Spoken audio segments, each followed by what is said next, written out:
Hi, my name is Hugh. My name is Max, and in this video we will be outlining how versatile the CGA can benefit both consumers and businesses. My name is Richa. And I'm Sharon. The Consumer Guarantees Act sets out quality guarantees any business or person in trade must provide to their customers.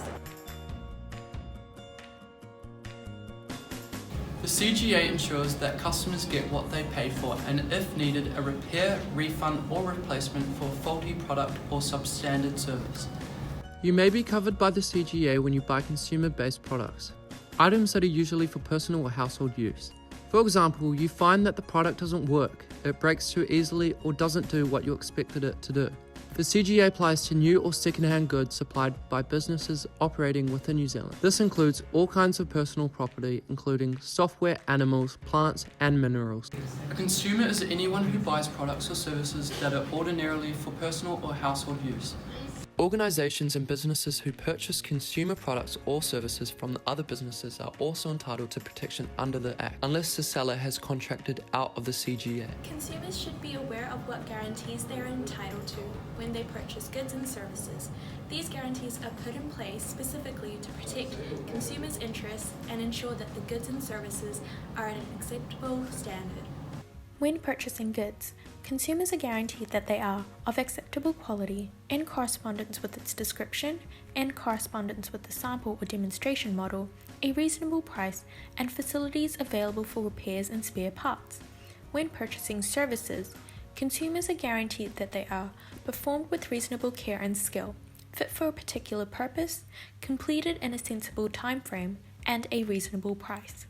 When the customers or consumers are unsatisfied with the goods or services, or a supplier does not meet one of the guarantees, a customer can get a remedy, a repair, replacement, or refund from the supplier.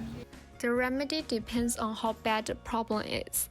Supplier may also be responsible for paying for any damage or loss caused by the problem, which supplier offer depends on whether the problem is minor or serious.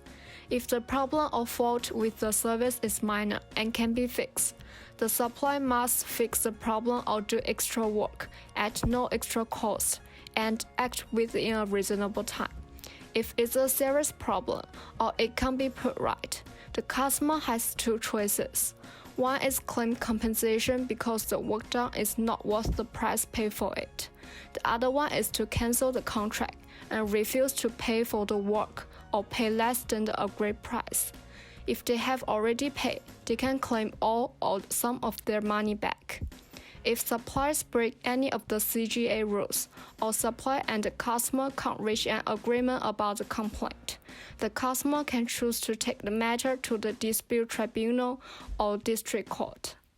The CGA generally applies to all purchases of goods and services. It is a criminal offence to contract out of the CGA. However, there are a few exceptions of when it is possible to contract out. These include business transactions and repairs and spare parts provision of the CGA. There are certain steps parties need to take in order to contract out. There must be a written agreement. The goods and services are supplied and acquired in trade. All the parties are in trade and agree to contract out of the provisions of this Act. It is fair and reasonable that the parties are bound by the provision in this agreement. There is also the option of contracting out of the repairs and spare parts obligation for manufacturers, bearing in mind that they are not contracting out of the entire CGA. In order to do so, manufacturers should take the following steps. Inform the first New Zealand consumers. Inform the consumers well in advance of the first act of supply within the country taking place. The CGA allows manufacturers to enforce a time limit on the repairs and spare parts obligation. When a business fails to meet the CGA's obligations, it often causes a great inconvenience for customers, wasting their time and effort in trying to receive a remedy. This can result in the business to gain a bad reputation when dealing with consumers, impacting future sales and therefore the revenue of their business. A practical example in which I can relate to would be after purchasing a new pair of headphones from a tech company. I noticed a clear issue with the audio. This meant that I had to go back to the store to give them the faulty headphones for an assessment, in which I eventually got a refund after 2 whole days. Despite being content with the refund, I've made sure that I never bought any electronics from the company again, thus being a consequence for their business, after wasting both my time and theirs. When purchasing your next good or service within New Zealand, We hope that the CGA guidelines help support you with confidence. thanks for watching our Comlaw video.